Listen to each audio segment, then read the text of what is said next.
Hi everybody, good morning. It's Tony. Just wanted to, before I start the video, I do want to say like, subscribe, and comment. And let's get started with the video. So that 397 target did hit. It was due to news yesterday. We actually ended up dropping yesterday from news on what Jerome Powell said, and what he thought that inflation is basically. He basically said that he thinks inflation is going to go back up, and he also said that he's open to the rate hikes going back above 25 basis points. So for right now, I did catch the way down here, so that's pretty nice. You guys already remember that I had a crap ton of shorts. I took profit yesterday.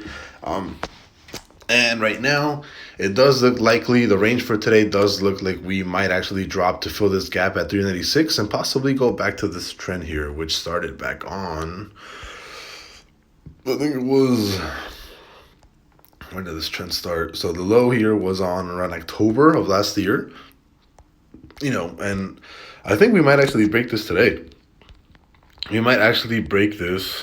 We might actually break this trend maybe sometime today. I think right now for range, not going to be a very long video for TA today. I really do think that after this closes in maybe in a minute and 51 seconds, right?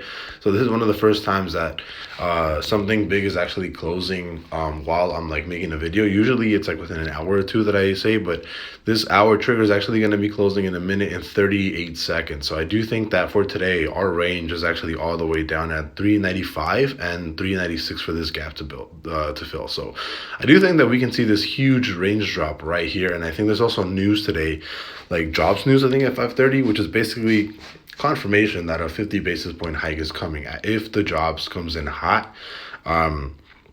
which I think is extremely likely. This is basically going to be a guaranteed drop down from here down to 395 sometime today, tomorrow. But I do think as of right now, just on TA, I do think we're headed back to this trend to 395, and I think we're going to hit this sometime by the end of this week. So I'll see you guys later. Bye-bye.